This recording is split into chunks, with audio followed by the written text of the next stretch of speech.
A gente vai dar em porrada se não respeitar. Gente fascista.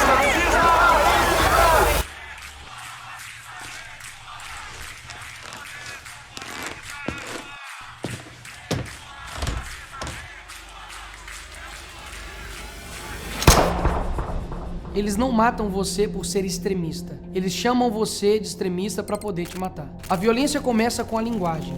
As palavras usadas contra conservadores são munição pesada, que muitas vezes sentenciam a sua morte. Ah, porque vocês querem destruir a família? Sim. Queremos. Como fazer para que se torne normal uma pessoa comemorar ou até mesmo matar uma pessoa por conta das suas ideias? Essa é a pergunta que a esquerda fez décadas atrás e achou uma resposta: a desumanização. Não é aceitável, não é mais socialmente, não é mais humanamente aceitável. Não é mais humanamente aceitável a gente concordar que alguém pode hoje apoiar o Bolsonaro e ter bom caráter. Não tem. Alguém que gosta do Bolsonaro hoje não tem nada a ver com política. Não tem nada a ver, é uma pessoa sem caráter, é uma pessoa sem o mínimo escrúpulo, sem decência, sem humanidade. O objetivo? Fazer com que um grupo de pessoas se esqueça de que outros grupos de pessoas são humanos. No último dia 10 de setembro de 2025, o influenciador Charlie Kirk foi baleado dentro de uma universidade, na frente de centenas de jovens, mulheres, idosos, crianças, inclusive na frente de sua esposa e sua filha, que correu em sua direção, assustada, quando ouviu o barulho do tiro, imaginando que poderia ser protegida pelo pai, que tombava por um tiro tomado no pescoço. Os estudantes que estavam lá fazem rodas e começam a orar. Logo depois vem a notícia. To my great fellow Americans, I am filled with grief and anger at the heinous assassination of Charlie Kirk on a college campus in Utah. Charlie Kirk está morto. Até mesmo seus oponentes de debate se comovem com a morte. Afinal, a discordância não deve ser motivo para comemorar a morte de ninguém. Por um outro lado, em minutos, milhares de vídeos comemorando a morte do rapaz. Mataram o Charlie Kirk. Ai, coitado, tomou um tiro, não sei se na cara. Tem duas filhas pequenas. Que bom para as filhas dele, né? Que bom para as filhas dele. Que vão crescer sem a presença do sujeito repugnante, canalha, racista. A esquerda rapidamente tentou classificar o atirador como extremista de direita. Tudo falso. O que se sabe realmente até agora? Era o único de esquerda na sua família e, além de romper com ela, foi morar com uma companheira trans. A real é que Charlie defendia valores conservadores como família e liberdade de expressão. Isso foi o suficiente para que ele fosse rotulado de extrema direita, mesmo sem.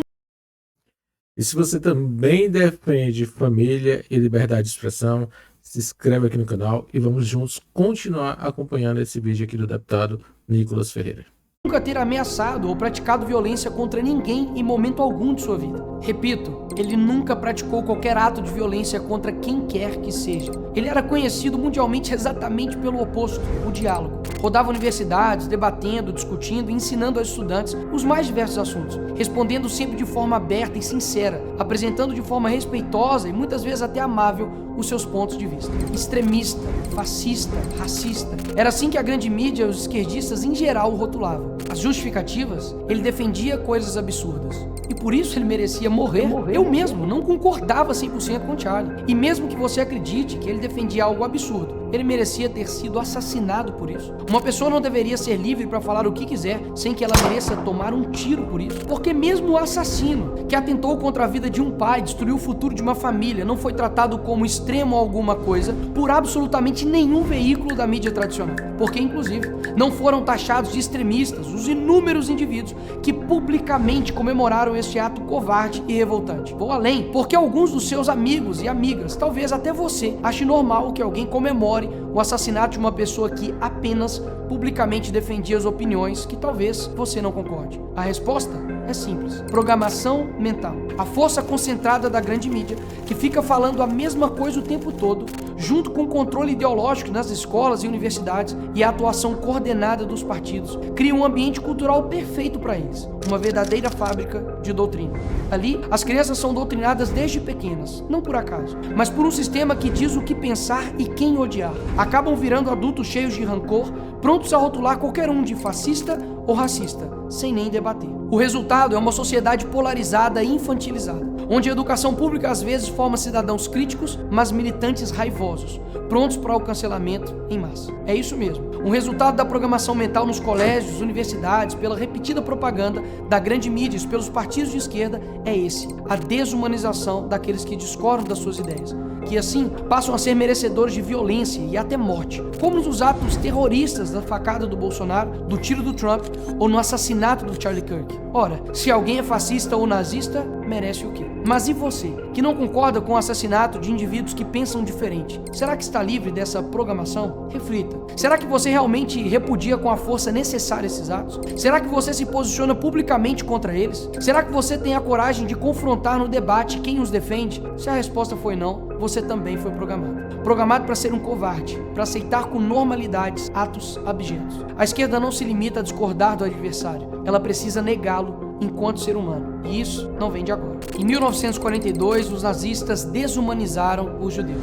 Transformaram um grupo inteiro em ameaça ou verme. E aí, medidas extremas passam a parecer necessárias e até desejáveis para salvar o país ou a democracia desses monstros. Essa mensagem, repetidas vezes, com imagens, tendo o monopólio dos meios de comunicação, aumentou, e muito, a eficácia dessa estratégia. Jornais publicavam capas com caricaturas e manchetes, normalizando o ódio e reduzindo os judeus a estereótipos. Usaram filmes e cartazes, os mostrando como ladrões, animais e os culpando por todos os problemas existentes. Mas essa ideia não veio dos nazistas. Em 1917, os comunistas, na Revolução Russa, idealizaram a propaganda em massa para consolidar o apoio e identificar os inimigos de classe. Ao longo dos anos, campanhas intensas que representavam os brancos, proprietários e inimigos da Revolução, como traidores, parasitas ou bandidos. Manipulavam fotografias. Sim, apagavam-se pessoas de fotos oficiais, como se elas nunca tivessem existido. Mas na verdade tinham sido assassinadas. Toda a estratégia pode ser resumida em animalização, caricatura, negação da humanidade, repetição massiva nos jornais e a manipulação da história. Porque antes do genocídio físico, é necessário que tenha um genocídio cultural. Isso te lembra algo? O candidato do PSL, Jair Bolsonaro, foi vítima agora há pouco de um atentado enquanto fazia campanha em Juiz de Fora, Minas Gerais. Aquela facada, pra mim, tem uma coisa muito estranha. Tem uma coisa muito estranha. Uma facada que não aparece sangue em nenhum momento. O ex-presidente dos Estados Unidos, Donald Trump, escapa por pouco de um atentado a tiros. E o pré-candidato à presidência da Colômbia, Miguel Uribe, morreu hoje aos 39 anos. O político da oposição foi atingido por 3 tiros. Essa gente que renasceu no neofascismo tem que ser extirpada.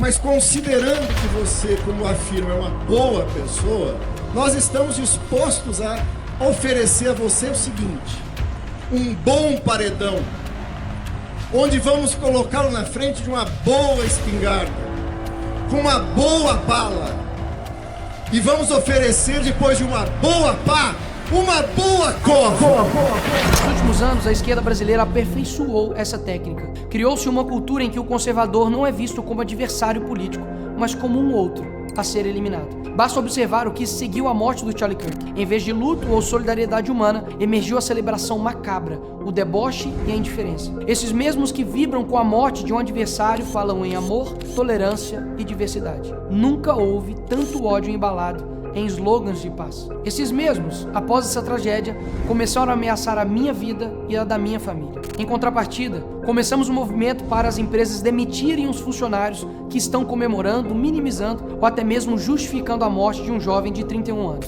E dezenas já foram demitidos. Descobriram que são livres para falar o que quiser, mas a empresa também é livre para demitir quem quiser. Mas além disso, fiz um convite forte para todos que estavam comovidos e indignados. Seja a extrema-direita que eles tanto têm medo. Em outras palavras, ame e defenda a sua família de forma extrema. Pratique a sua fé de forma extrema. Defenda a sua liberdade de forma extrema. Ou seja, siga fielmente e viva de forma coerente com seus valores de forma extrema. E não aceite mais ameaças ou rótulos criminosos que sejam usados contra você por causa disso. Não aceite mais que ninguém, absolutamente ninguém, seja desumanizado, rotulado de fascista, nazista, racista ou o que quer que seja, apenas por discordar das ideias de esquerda. Era isso que o extremista da direita defendia.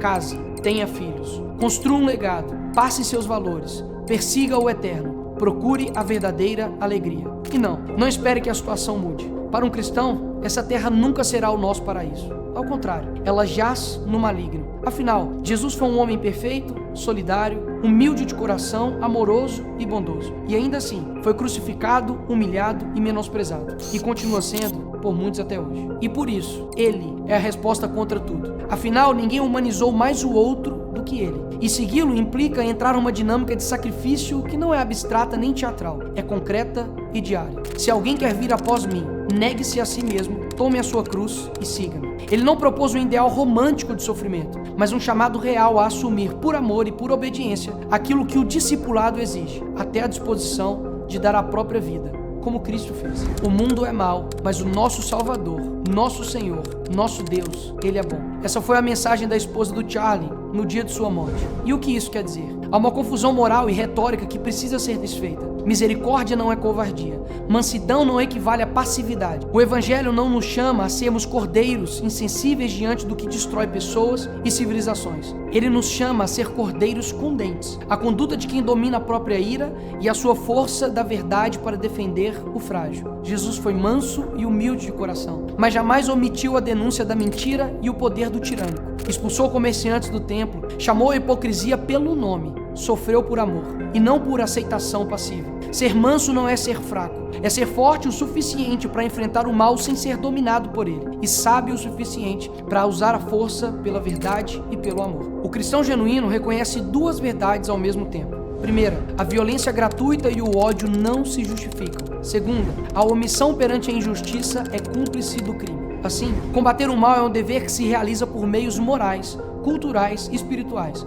e, quando necessário, institucionais. Isso significa agir com coragem, inteligência e prudência, não com fúria desordenada. Pedro, quando subiu àquele púlpito em Jerusalém, não negociou o evangelho, enfrentou a massa, denunciou o pecado e por isso foi preso, escarnecido e finalmente martirizado. Sua luta foi pública e corajosa. Proclamar a verdade mesmo diante do poder político e religioso. Estevão, acusado, humilhado e apedrejado. Sua defesa foi um balanço lúcido da história de Israel e uma acusação direta à cegueira do seu povo. Paulo enfrentou disputas, tribunais e perseguições. Não se escondeu. Pregou nas praças, escreveu cartas que demoliam sofismas teológicos e organizou comunidades que mudaram todo o mundo. William Wilberforce, batalha política persistente e estratégica pela abolição da escravidão no parlamento britânico. Prova de que o combate moral passa também pela política e pela perseverança. Martin Luther King Jr., resistência não violenta, organizada e corajosa contra estruturas injustas. Dietrich Bonhoeffer,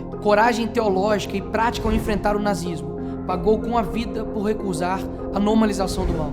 Então, como devemos agir? Denunciar a falsidade e a corrupção com coragem intelectual. Estudar, argumentar, expor erros e mentiras. A igreja é a escola de caráter, disciplina, educação moral, formação doutrinária e solidariedade. Mas, infelizmente, inúmeras igrejas têm se convertido em ambientes pautados pela estética do bem-estar. Melodias emotivas, uma atmosfera agradável e pregações que amaciam o ego, em vez de proclamarem a verdade que suscita conversão e transformação interior.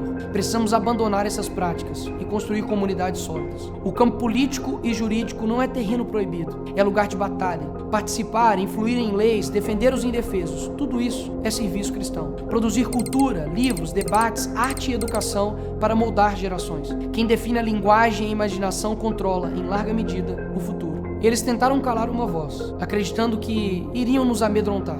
Não, criaram uma geração sem medo, que nem mesmo a morte nos parará. Mas pelo contrário, a morte de um dos nossos somente nos fortaleceu. Porque sabemos que o verdadeiro legado não se enterra com o corpo, mas cresce na coragem de quem fica. Que essa mensagem chegue para milhões de jovens em todo o mundo, que já não são mais os mesmos, desde a morte do Charlie Kirk. Nesse sentido, você está convidado. Seja o extremista que eles tanto têm medo.